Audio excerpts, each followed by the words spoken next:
Did you know that the scariest item in the Warren Museum isn't actually Annabelle, but a shadow doll? It's a doll with a real human tooth in it, and it is rumored to stalk your dreams and, according to lore, even stop your heart.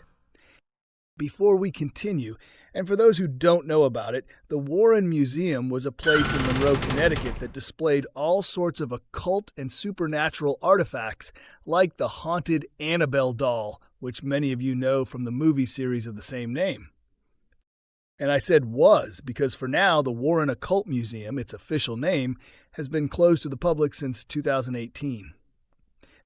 Still, we gathered enough info from online sources to present to you the 5 of the most notorious items in its collection. Let's begin. Number 1, the Shadow Doll.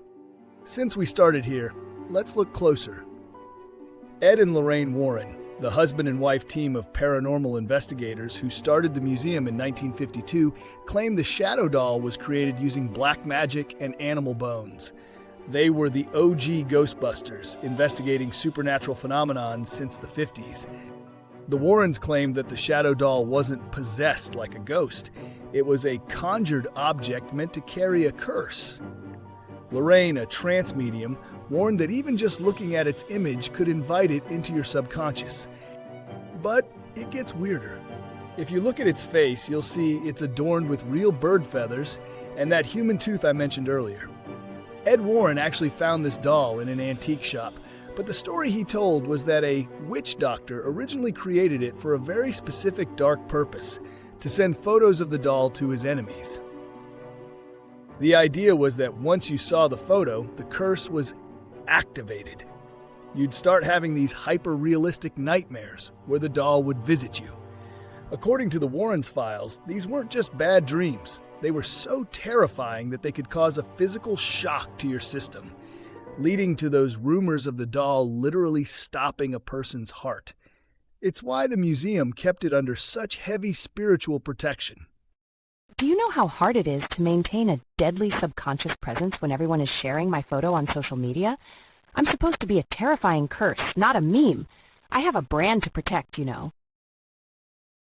And we mentioned Lorraine as a trance medium. All it meant was someone who can enter an altered state of consciousness, i.e. a trance, to allow spirits to communicate through them or to see into the spiritual realm. Number 2, the Annabelle doll. We can't talk about the Warren Museum without talking about its most famous resident. Now, if you've seen the movies, you're probably thinking of a creepy, cracked porcelain doll. In fact, director James Wan actually redesigned Annabelle for the screen because the real doll looked too innocent for a horror movie. He wanted something that looked like it was already dead. But the real Annabelle? She's just a classic Raggedy Ann doll. Her story started in 1970 when a mother bought her as a birthday gift for her daughter, a nursing student. Soon after, the girl and her roommate claimed the doll was moving on its own and even leaving handwritten notes such as sweet dreams on their beds. They eventually contacted a medium who told them the doll was inhabited by the spirit of a 7-year-old girl named Annabelle Higgins, who had supposedly died on the property years before. The girls felt bad for her and gave the spirit permission to stay. That, according to Ed Warren, was their biggest mistake. He argued that human spirits don't live in dolls, demons do. He believed an inhuman entity was manipulating the doll, pretending to be a lonely child just to get the girls to let their guard down. The goal? To eventually find a human host. The Warrens called it diabolical mimicry. In my office, we call it market entry. If I show up as a 10-foot shadow, you'll call a priest. If I'm a classic doll, you'll give me a seat at the tea party. It's just good customer acquisition. At the owner's behest, the Warrens eventually took in the doll. But even the drive home was a nightmare. Ed claimed the car's engine kept cutting out, and the brakes failed repeatedly until he doused the doll in holy water.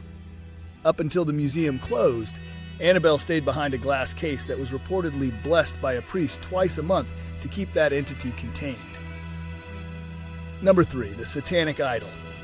Next up is an object that looks exactly like what it is, a 6-foot-tall goat-headed figure known as the Satanic Idol. It was found back in 1991 deep in the woods of Sandy Hook, Connecticut, and it's easily one of the most imposing things the Warrens ever displayed. According to the story, a young deer hunter was trekking through the brush when he stumbled upon this idol sitting inside a ritualistic stone circle. He claimed that as soon as he saw it, he felt his energy being drained, like the object was literally sucking the life out of him. But the scariest part? As he tried to scramble out of there, he claimed he was followed step for step by an old man in a black cloak who vanished into thin air the second the hunter reached his car. Followed him?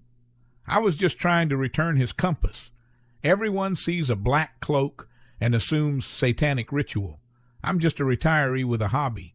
Although the way he screamed when I cleared my throat, worth the walk. When the Warrens recovered the idol, Lorraine, using her trance mediumship, famously felt physically ill just being near it. She claimed the figure was a conjured item, used as a literal portal for dark entities to enter our world.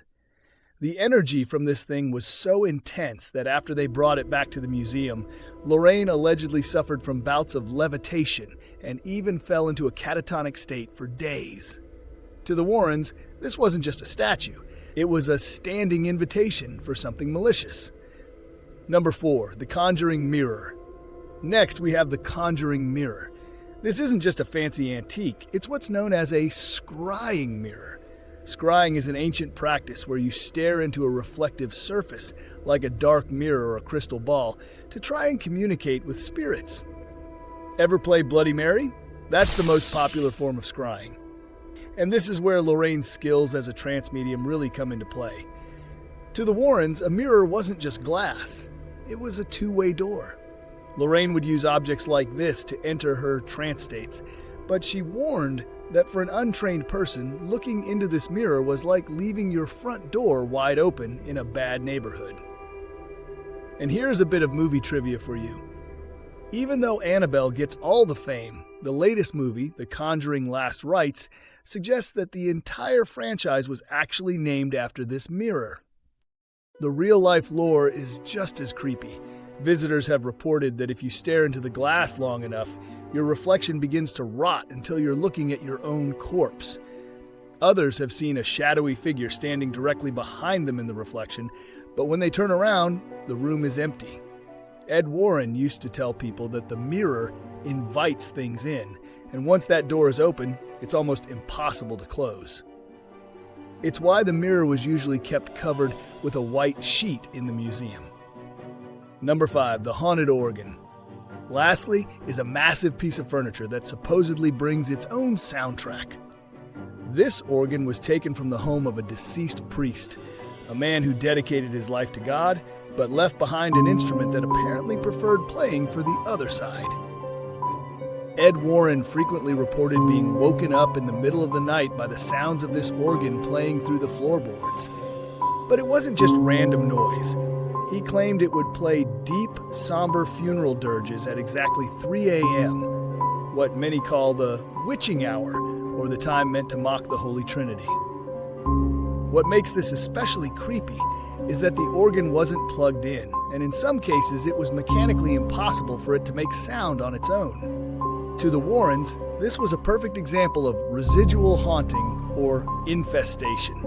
It served as a constant reminder in their museum that no object, even one belonging to a priest, was too holy to be corrupted by a dark presence. Oh, and on a side note, and if you haven't clued in yet, the Warrens lived upstairs above their museum, which is essentially the basement of their private home. Ed and Lorraine Warren may be gone, but a new generation of guardians are stepping in to continue their legacy. Ed passed away in 2006, and Lorraine in 2019. As the museum prepares for its 2026 grand reopening, the question remains, are these items just curiosities, or are they truly spiritual weapons, as the Warrens believed? Thank you for watching. Which of these displays would you want to see? Tell us in the comments. We'll see you next time.